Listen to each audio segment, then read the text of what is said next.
그 후에 유대인의 명절이 되어 예수께서 예루살렘에 올라가시니라.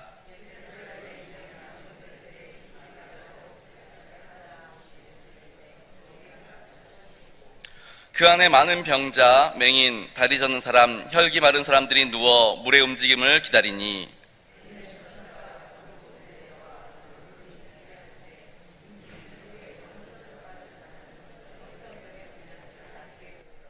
거기 38배 된 병자가 있더라.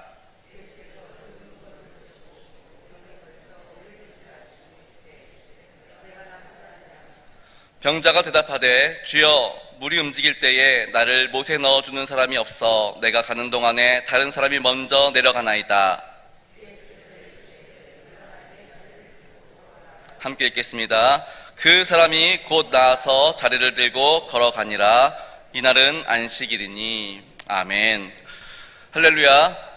우리 함께 인사 나누시겠습니다. 나는 축복의 통로입니다. 다시 한번 나는 축복의 통로입니다. 우리 옆에 사람들과 인사 나누겠습니다. 당신도 축복의 통로입니다. 당신도 축복의 통로입니다. 당신도 축복의 통로입니다. 아멘. 오늘 본문 내용은 너무나 잘 알고 있는 내용입니다. 베데스다 연못 사건입니다. 사실은 제가 준비를 안 했는데요.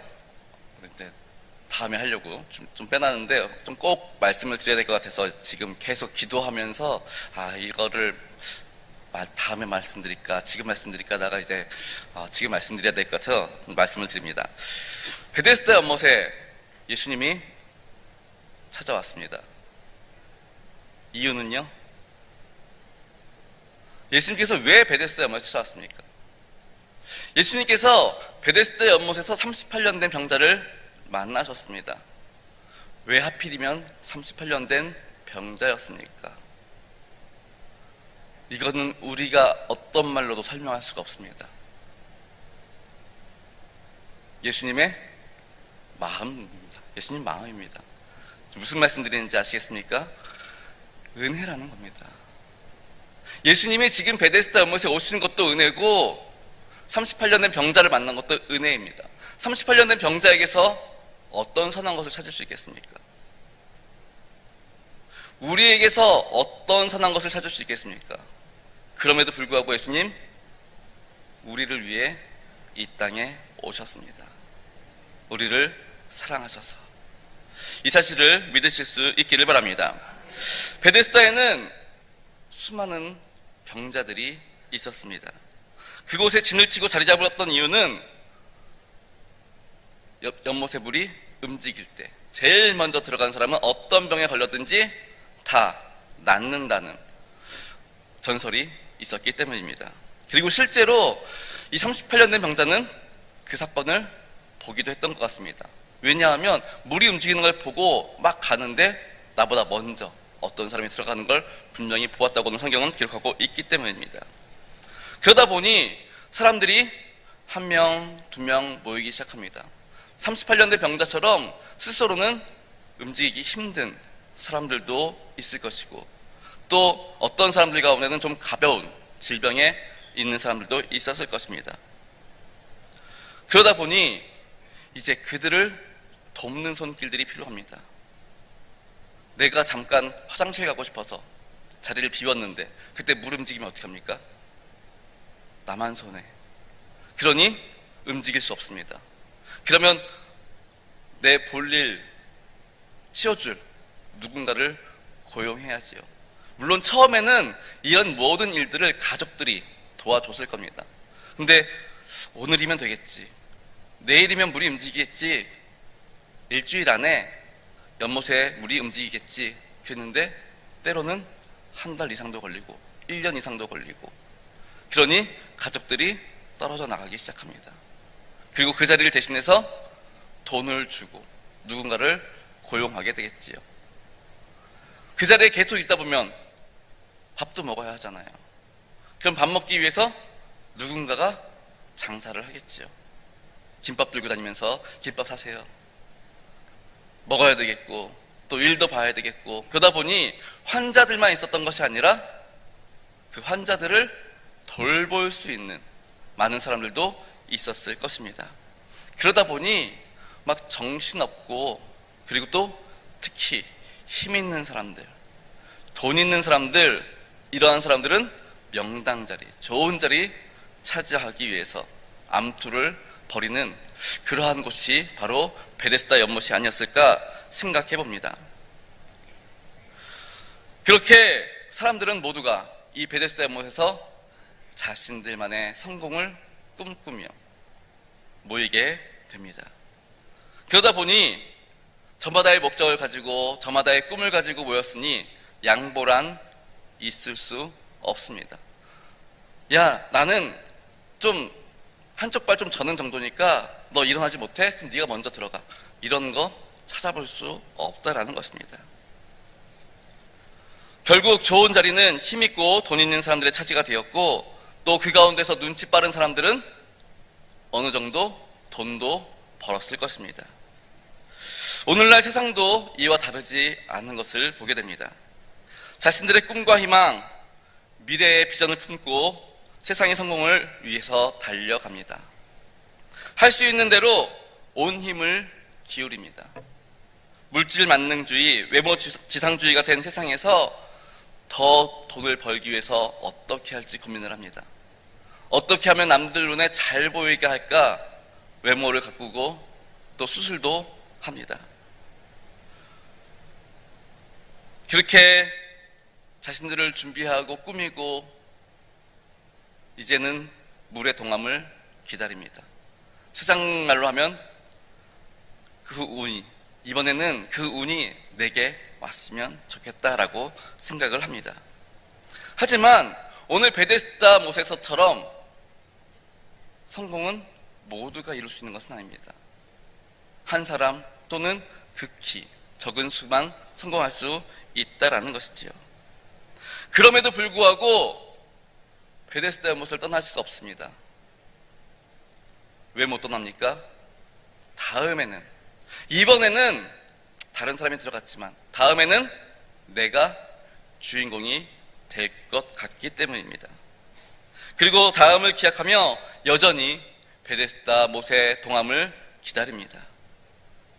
오늘 본문에 등장하는 38년 된 병자 마찬가지였습니다. 다음에는 내가 주인공이 될 거야. 다음에는 내가 제일 먼저 들어갈 수 있을 거야. 치료함 받을 수 있을 거야. 그렇게 기대하며 오늘도 그 연못을 떠날 수 없습니다. 하지만 베데스다 연못에 모인 많은 사람들, 각자의 성공을 바라며 그곳에 있지만 그들 스스로는 아무것도 할 수 없는 사람들이기도 합니다. 자신들의 성공을 위해, 질병의 치료를 위해 눈치 보며 온갖 술수를 동원해서 좋은 자리를 차지하려고 하는 사람들이 모인 이곳에 오늘 예수님께서 찾아오십니다. 특별한 이유가 있어서 아닙니다. 그래서 바로 은혜라는 것입니다. 예수님은 38년 된 병자를 만나셨습니다. 38년 된 병자가 다른 사람, 38년 된 병자는 예수님을 알아보았기 때문에? 아니요, 아무도 예수님을 알아보지 않았습니다. 그럼 누가 먼저 다가온 겁니까? 예수님이 먼저 38년 된 병자를 찾아오셨고 다가오셨습니다. 이것이 바로 은혜라는 것입니다. 우리는 죄인 되었을 때 하나님을 알 수도 없었고 예수 그리스도 또한 알 수 없었습니다. 그러나 예수님께서 먼저 이 땅에 오셨고 우리를 찾아오셨습니다. 이 사순절 이 예수님을 더 깊이 묵상하실 수 있기를 바랍니다.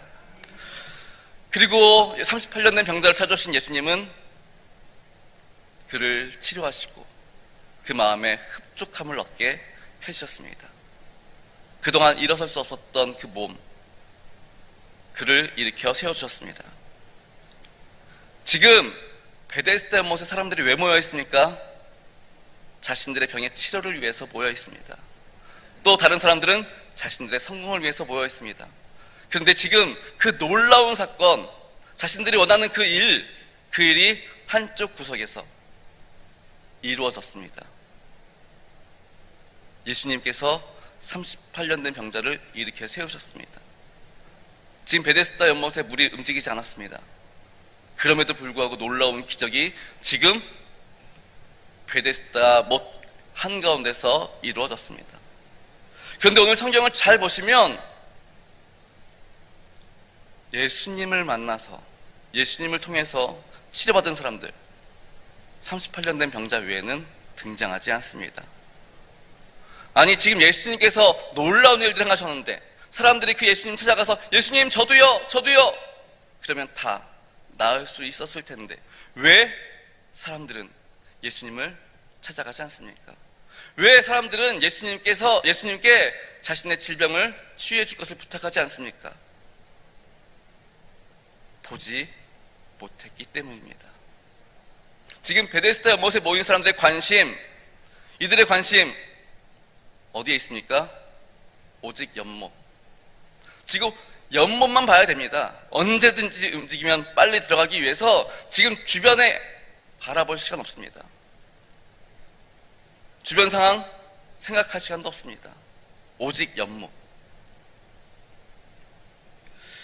요한복음 1장 10절 말씀 우리 함께 보도록 하겠습니다. 시작. 그가 세상에 계셨으며 세상은 그로 말미암아 지은 바 되었으되 세상이 그를 알지 못하였고. 아멘. 지금 예수님께서 베데스다 연못에 와서 놀라운 기적의 사건을 모든 사람들이 원하는 그 일들을 지금 행하셨음에도 불구하고 베데스다 연못에 모인 사람들은 예수님을 알지 못했습니다. 예수님을 볼 수 없었습니다. 그들은 예수님이 아닌 엉뚱한 곳을 바라보고 있었기 때문입니다. 그래서 그들은 기적을 경험할 수 없었습니다. 예수님은 우리에게 말씀하십니다. 우리 마태복음 11장 28절 말씀 함께 읽어보도록 하겠습니다. 시작. 수고하고 무거운 짐진 자들아 다 내게로 오라. 내가 너희를 쉬게 하리라. 아멘. 예수님은 오늘도 우리를 부르십니다. 초대하십니다. 힘들어? 나한테 와. 내가 너를 쉬게 해줄게. 그렇게 우리를 초청하십니다. 그렇게 부르십니다. 예수님 안에 참된 쉼과 만족이 있습니다. 하지만 오늘도 여전히 세상은 예수님이 아닌 다른 곳에서 쉼과 만족을 얻으려고 합니다. 그렇게 열심히 세상 가운데서 쉼과 만족을 얻기 위해 달려가지만 결국 남는 것은 허무한 뿐이라는 것입니다. 예수님께서는 친히 나는 길이요 진리요 생명이다 라고 말씀하셨음에도 불구하고 사람들은 엉뚱한 길, 거짓 진리, 생명 없는 곳을 향해 다름질하고 있는 것입니다. 온 힘을 다해서 달려갔는데 그 끝은 아무것도 없는 허무한 뿐이라는 것입니다. 전도서에 있는 말처럼 헛되고 헛되니 헛되고 헛되도다. 무지개를 잡기 위해서 노력하지만 결코 잡을 수는 없습니다. 마치 요한복음 4장 처음에 나왔던 수가성의 여인처럼, 사마리아 여인처럼 목마른 인생이 되고 마는 것입니다.